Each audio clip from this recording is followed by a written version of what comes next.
how you're going to do that, that becomes your statement as the artist.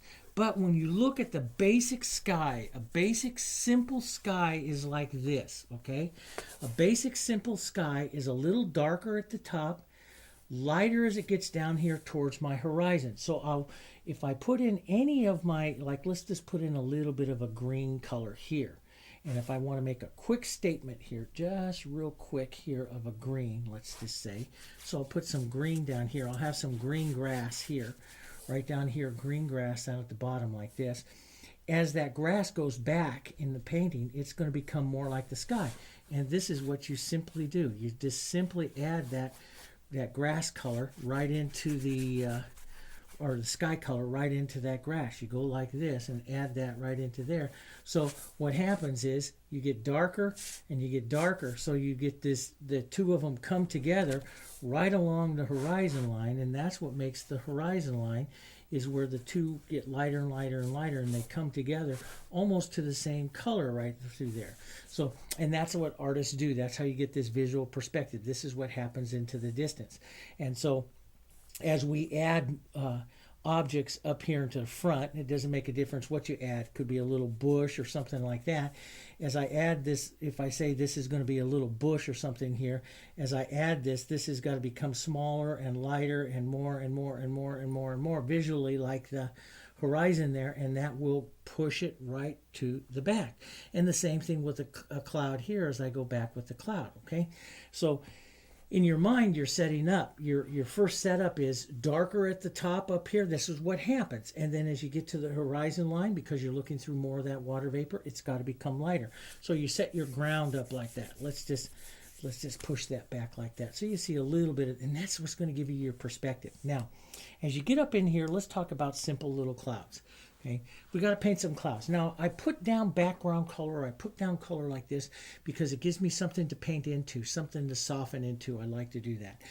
Now, how much is very, very important, okay? You don't want your color really wet. If it's really wet, your cloud is just not going to stick, okay?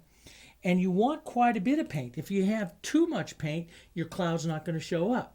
So part of the whole process of learning how to paint, and the majority, I feel, of the process is how much paint to use. That is very important. I'm going to say it again.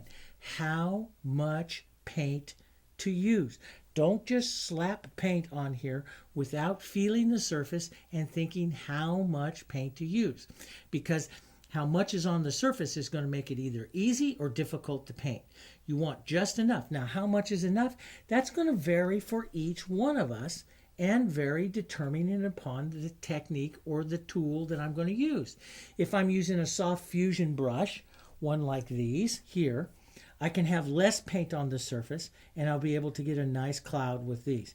If I am using a stiffer brush like this, a bristle brush, I need more paint on the surface because the bristle is going to dig holes, and as it's going to dig up and remove and take off and stuff really easy because it's a stiffer brush.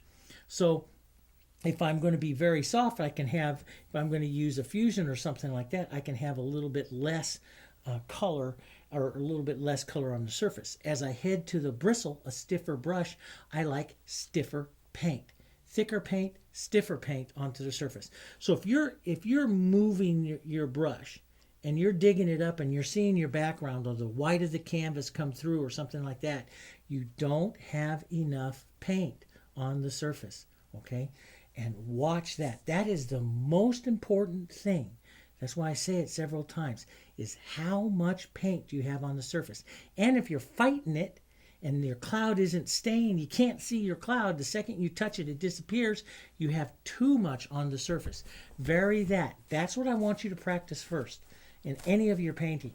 And whether you're painting a rose with me or whether you're painting a cloud, doesn't make a difference. It's how much paint's on the surface, okay?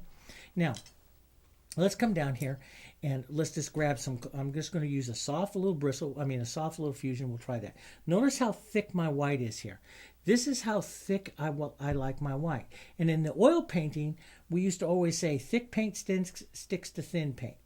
Okay, and we would make beautiful thick clouds and stuff like that because the paint of the white is so thick. Now we'll step off to the side here. Let's take a little bit of the yellow. Now what's the yellow going to do? It's going to be a nice warm color. Let's get a little black, maybe even a little bit of the red violet over here as a little shadow, cooler shadow, shadowy gray color. We'll make kind of a warm to a, and we even put a little bit of blue into that too. So we'll get this other kind of grayish color over here. So this will make a pretty little cloud, especially if I get a little bit more blue into it, like what you see in the painting there. That's beautiful. So there's some very cool color. But what I don't want to do is always get the same color. So I might have a little violet in that too.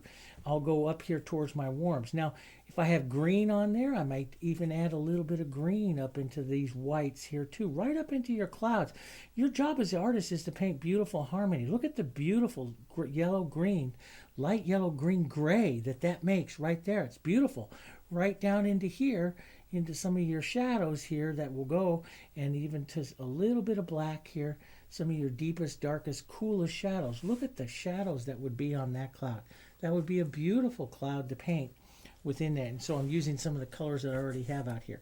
But let's just take a little bit of that granite brush. We'll just model some of this thick white. The first thing is to do is to come in and let's just say we're going to paint a simple little cloud. I'm going to think of the building side of the cloud here. So we'll build up a little bit of the cloud. How much of the cloud you're going to see. Now, if I don't reload my brush and I just lighten up like this, that little fusion will soften as I head from the building edge of the cloud over to the wispy edge of the cloud over here like this. It'll happen just naturally. Now, a lot of times I like to hold my brush like this, and this is how I always tell everybody. Hold your brush down like this onto it and paint more flat. That keeps you from going like this and dabbing. You know, Constable will do that. Constable will do that. Keep wanting to call him Constance. Constable will do that and dab at it, and we'll show you that. But I can use this like this. I can just whisper this over the surface like this and create soft little edges. I can use this a little bit more harsh up here, wiggle it a bit like this and set up some back edges to this little cloud here like this. We can drag it out. When you have wet colors on the surface, this is the beautiful part. You can just go like this, use your finger and add just a little bit of movement here. Beautiful movement to your cloud. That's what I like to do with that wet. I like to come in, let's come in a little closer. You see that? See that beautiful movement right there to the cloud that you can add. Then I'll come back in, and very simply, I'll come back in, tap in a little more of my light, and do that again. Maybe build another little part of the cloud, another little round part of the cloud here. And that makes a beautiful, simple little cloud. I can whisper this, just take a little bit. This is why I love these fusions, because the cloud is already very soft. I can take this, if I wanted to give it a wispy edge, or say I wanted to do some type of stratus type clouds, real wispy stratus type clouds up here like this. I just drag this over the surface like this, okay? Drag it like that. Then just take your finger, because I have a little bit of wet paint here on the surface. Now, it's not really wet. It's still blue, but it's a little bit sticky, just a little bit sticky. And that's what you want to wait for. Sometimes you might have to wait a few minutes for that, but you want to wait for that. Now, why? Because if it's too wet, when you come to do this, everything's just going to move together. But if it's sticky, it has resistance underneath your hand, and I can just lightly pull this like this, and I'll get that little wispy effect. Now, you can use your brush to pull this too. Sometimes I don't like to use the mop, but you can use a brush like this, and you notice how that brush softens it faster than my finger does.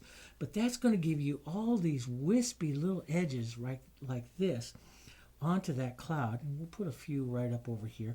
Maybe a little bit more of an edge of a cloud right here like that. And we can just whisper those just like that and give that nice movement to that little edge of that cloud there. And let's add, that's the disintegrating part of it. Let's add a little part trying to build, the building part of the cloud. Let's just add a little bit of it. I want to be a cloud right into there and whisper that back just a bit. there. And you'll get a little more of that wispy look to that particular cloud there. Isn't that kind of pretty? Along the horizon line, as you go back through here, you want to think, okay, I want to get my clouds a little bit lower, a little softer right down in here. Maybe not quite as much. The angle of these has to change a little bit. So the actual angle of the cloud has to become less. As it gets further along the horizon here in the bottom, that cloud will become more of an angle like that. And you can just whisper ever so lightly, just a little bit here along the horizon line, what that little cloud will look like that. So then you get this depth through your painting here of your clouds, just like that. Okay, and I've painted this whole thing with one little brush, nice soft little cloud, and then I can come back in and say, okay, I want to add just a little bit more.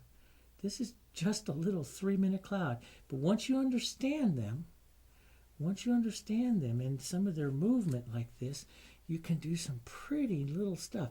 Now, Constable could come back in and tap like that, but see, because of the fusion, because I use a fusion and not that bristle, which is more stiff, I don't have to stab at it. I can just lightly kiss the surface like this and just add some beautiful little cloud setups just like that.